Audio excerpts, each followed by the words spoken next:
gue quote unquote harus resign dan menuju ke Hmm? government sector ini karena salah satunya orang tua gue expect itu gitu.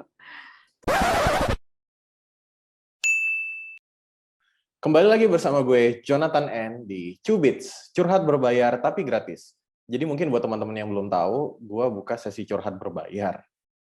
Orang curhat ke gue selama 5 menit, gue dibayar 100.000. Aneh tapi nyata, betul. Tapi kali ini gue menyediakan sesi Cubits alias curhat berbayar tapi gratis. Ini silahkan nanti akan ada penelpon yang curhat gratis, tapi dengan syarat akan gue post di sosial media gue. Nah, sekarang kita sudah kedatangan seorang penelpon, sebut saja namanya Rere. Halo Rere. Halo. Apa Siang kabar Bang Jon. Rere? Sehat? Sehat, baik. Bang Jon, apa kabar? Baik, sehat-sehat semua. Gimana Rere? Mau Ya, curhat sama. apa? Jadi gini Bang, gue mau cerita tentang karir. Ini tentang, Oke. ya lingkupnya sih di dalam karir. Sedikit sedikit cerita latar belakangnya dulu. Mhm. Gue ini baru lulus 2 tahun lalu nih Bang. Tapi Oke. 2 tahun dalam jangka waktu 2 tahun kerja ini, gue udah berada di 3 company. Company yang pertama itu gue sebagai MT-nya gitu. Mhm. Terus selama di MT ini gue tuh cukup merasa stres banget banget banget karena Mhm. working environment-nya. Jadi gue merasa kayaknya ini udah toxic gitu. Dan Oke. pada waktu itu kebetulan beberapa ada yang buka dan gue mencari kerja juga. Mhm. Salah satunya adalah di government sector. Jadi Itu yang kedua tahun itu government sector. enggak, itu yang ketiga Oh, government yang sector. ketiga. Oke. Ya, yang Ya, kedua di mana? yang kedua itu di salah satu consulting firm gitu, Bang, bisa Oke. dibilang.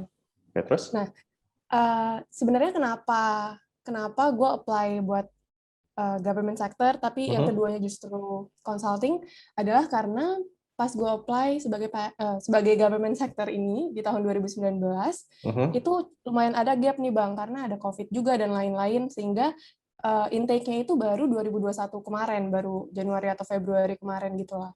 Gimana apply-nya Nah, dari 2019? iya betul. Diterimanya kapan? Diterimanya tuh Oktober 2020, tapi baru Oh, oke, intake oke. masuk benerannya baru 2021. Oh, oke, lumayan juga ya. Ya. Terus? Itu kayaknya special case gitu sih Bang, karena sebelumnya Hmm. nggak pernah selama itu. Ya. Nah, yang keduanya adalah consulting firm. Kebetulan waktu itu lagi buka dan sebenarnya yang company kedua ini gue sangat senang dengan lingkungan kerjanya, dengan Hmm. working career progression-nya tuh ada banget, terus juga Ya. working environment-nya oke. Dan gue ngerasa gue di situ cuma selama 10 sampai 11 bulan. Dan gue Mhm. ngerasa itu benar-benar gue lagi dalam honeymoon period-nya gitu loh, Bang. Hmm. Tapi gue quote unquote harus resign dan menuju ke Hmm. government sector ini karena salah satunya orang tua gue expect itu gitu. Terus gue kenal ya. Ini kayak ini ya apa? Udahlah kamu jadi PNS aja gitu ya. Iya. Nah, Oh. sebenarnya kemarin kenapa gue iyain, itu sebenarnya cukup berat tuh Hmm. perdebatannya.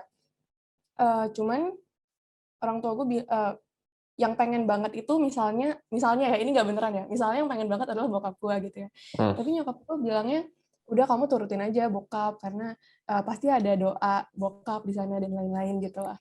Terus ya udah gue Ya. pikir kayak, oh ya udah nggak apa-apa, mungkin ya nggak ada salahnya juga gitu. Terus mereka juga bilangnya, gue bisa resign whenever I want. Ketika nggak cocok, gue bisa resign gitu. Hmm. Oke. Dan sekarang yang terjadi adalah gue nggak ngerasa, nggak tahu ya, mungkin karena gue punya gambaran juga ya Bang ya.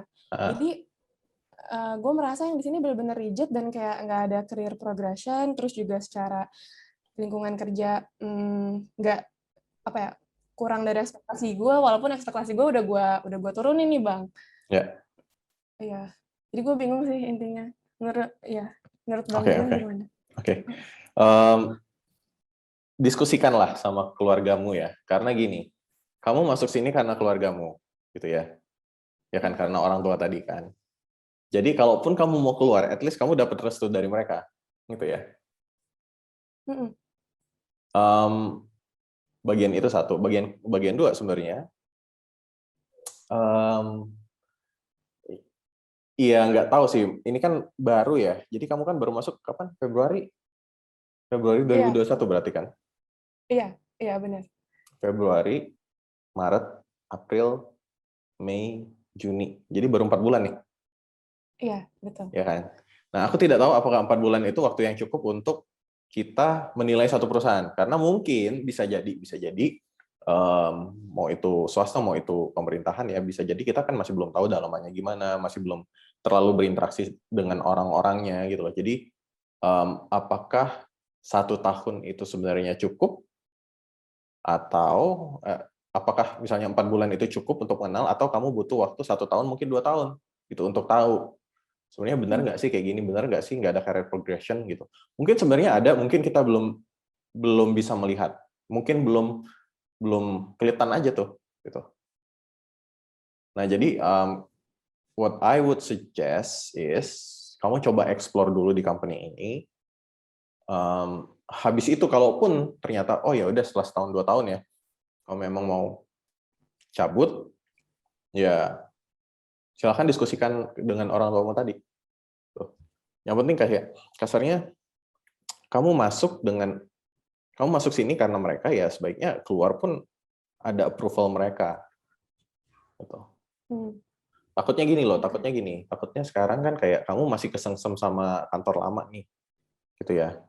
Oh, kantor lama misalnya wah gue suka banget di sana, ada lingkungannya enak, gitu, career progression-nya udah kebayang, gitu. Sedangkan sekarang kantor baru, waduh, kok jauh beda ya, gitu loh. Jadi mungkin itu jadi penilaianmu jadi bias karena itu, gitu. Sedangkan ya jadinya mungkin karena masih sebentar juga, jadi belum sempat mengenal kantor ini secara mendalam. Noted, Bang. Gimana tuh? Bang, misalnya gini, Hmm. ini aku udah pernah ngobrol juga nih sama orang tua tentang oh, ini ada satu case juga. Jadi seniorku di sini di company di sektor pemerintah ini, dia udah 3 tahun di sini dan setelah 3 tahun itu dia resign. Balik ke kantor yang lama yang kebetulan kantor kita sama nih, kantor yang lamanya.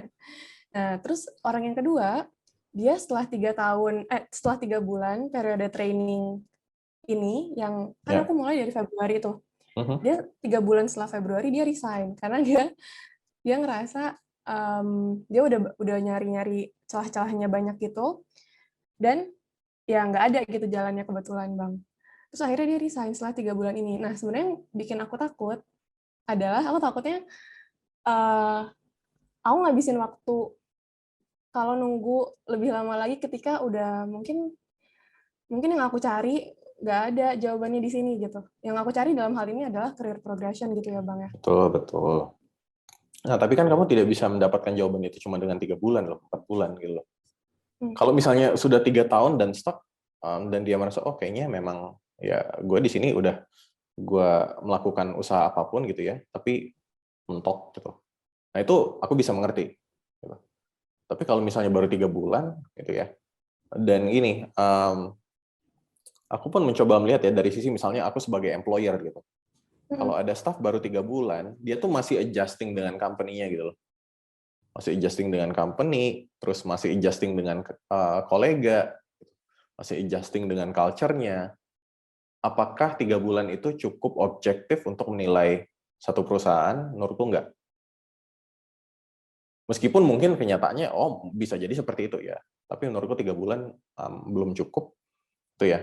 Karena misalnya gini, oke, career progression kamu udah pernah nanya ke atasan kamu belum? Kebetulan udah nggak pernah nanya langsung sih, Bang. Cuman aku nanya ke senior yang cukup terbuka lah buat ngomongin hal kayak gini. Terus kalau orang ini dia merekomendasikan buat semuanya tuh refer ke peraturan-peraturan gitu. Nah kebetulan, tapi sayangnya di instansi tempat aku kerja ini dia ada semacam hak prerogatif yang dia bikin aturan sendiri, dan semacam ada satu role yang diutamakan di instansi itu gitu, Bang. Ya misalnya sebutlah role ini role A gitu ya. Nah role A inilah yang bisa jadi atasan-atasan buat semua divisinya gitu. Jadi misal aku masuknya bukan sebagai role A, aku nggak bisa nempatin posisi yang atas kecuali aku pindah instansi gitu. Oke. Terus gimana caranya agar kamu bisa jadi role A? Kan career progression kamu berarti itu kan? Nah, ya. Nah, kebetulan di sini caranya aku jadi role A adalah aku S1 ulang, ganti jurusan di S1-nya. Hmm. Nah, karena temanku yang 3 bulan resign itu, dia nanya ke atasan kita, Pak, kalau misalnya saya ngambil S2 yang udah relevan sama role A, bisa nggak kira-kira saya pindah ke role A? Terus kata beliau, oh nggak bisa, karena yang kita lihat S1-nya, gitu. Ya udah kalau gitu ambil S1-nya. Nah, berarti oke, ini. Berarti Bagus. sebenarnya ada career progression. Ada career progression, right? Tapi ribet mungkin ya. Lebih ribet karena yang tadi, oh S1-nya harus jurusan A gitu ya, untuk mendapatkan role A. Gitu kan? Ya Iya. nggak? Nah itu loh, jadi sebenarnya menurutku yang sekarang kamu perlu lakukan adalah kumpulkan informasi. Jadi kan kamu dapat informasi dari senior tadi, oke, tanya lagi dari atasan, oke, tanya lagi dari ini, oke, baca lagi peraturan gitu ya. Sehingga kamu bisa jadi lebih objektif dalam menilai. Gitu. Nah ini kan sebenarnya career progression ada. Lebih ribet, iya betul lebih ribet. Tapi ada.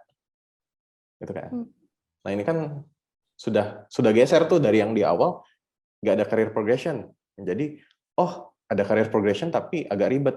Nah, mungkin kalau kamu kumpulkan informasi-informasi lagi, mungkin bisa jadi ada, oh ternyata ada cara yang lebih sederhana, atau ada apa gitu. Mungkin nggak perlu kuliah S1, mungkin bisa ngambil sertifikasi, I don't know, misalnya ya.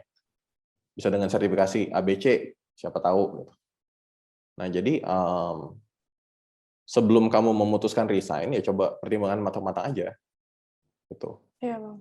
Dan ini juga dari aku pun, apa ya, maksudnya gini loh, keputusan ini sudah kamu ambil ya.